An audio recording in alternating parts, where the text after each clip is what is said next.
after court, including the U.S. Supreme Court. Official after official, including the former Attorney General, William Barr. Governor after governor, including conservative Trump supporters, Doug Ducey from Arizona and Brian Kemp of Georgia, all have found no credible evidence to justify any conclusion other than this one. President-elect Joe Biden won the presidential election decisively, clearly, cleanly, period. That is the world of fact. So why is it that 12 Republican senators, and I'm told perhaps as many as 140 House Republicans, will on Wednesday vote to reject President-elect Biden's win, and yet another doomed attempt to stage a bloodless coup and undermine the results of a Democratic election? Do they really agree with the conspiracy theorists such as pro-Trump attorney Lin Wood, who this weekend was insanely calling for the arrests of Chief Justice John Roberts and Senate Majority Leader Mitch McConnell for treason, and even predicting Vice President Pence will face execution by firing squad?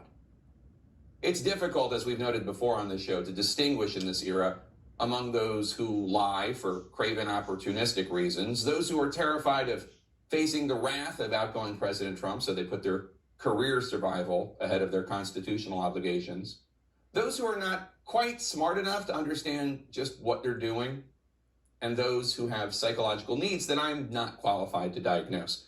What is clear is that while Joe Biden will be sworn in on January 20th, the United States is in a dangerous place, with too many members of the current ruling party, the Republicans, throwing in with the Lin Woods, siding with insanity over objective fact. And the momentum seems to be with them, not with the McConnells or Cheneys, Thunes, Romneys, Sasses, Kinsingers.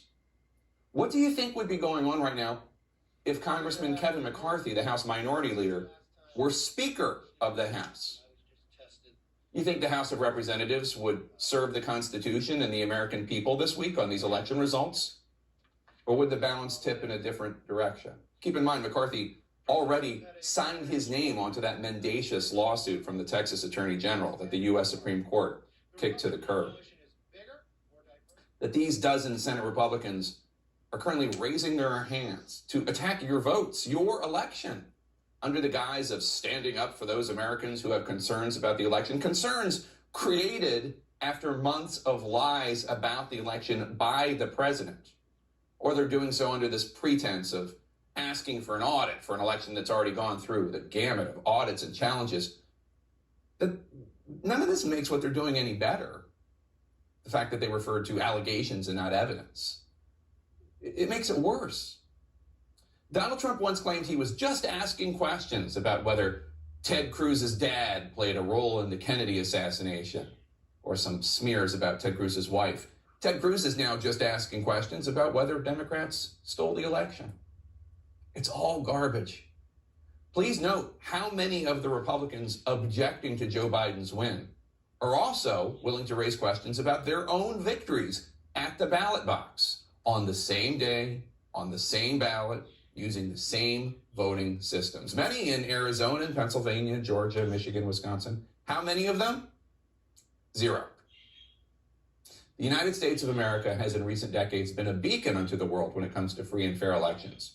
In recent years, in July 2018, the Trump State Department expressed concerns about Pakistan's elections. For years, the U.S. has expressed concerns about Russian elections and Russia's corruption of elections in other countries.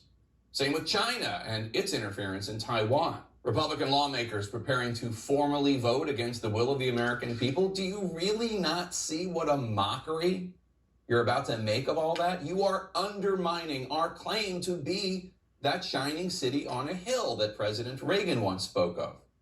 You really don't think you're contesting the election of Joe Biden based on deranged conspiracy theories and the whims of a losing president's brittle spirit? You really think that isn't going to be used against not just the U.S., but the very principle of enfranchisement and democracy? You really don't think despots and authoritarians aren't licking their chops at this? How interesting that you claim, Senator Hawley, that we undid a free and fair election, because you also have been accused of trying to do the very same thing. Asked about American exceptionalism, Donald Trump once said he thought it was a very dangerous term because, among other reasons, it offended Vladimir Putin. Trump opposed the idea that America is exceptional. And now by undermining how advanced democracies behave in elections, he's making that true with the help of many, many Republican office holders.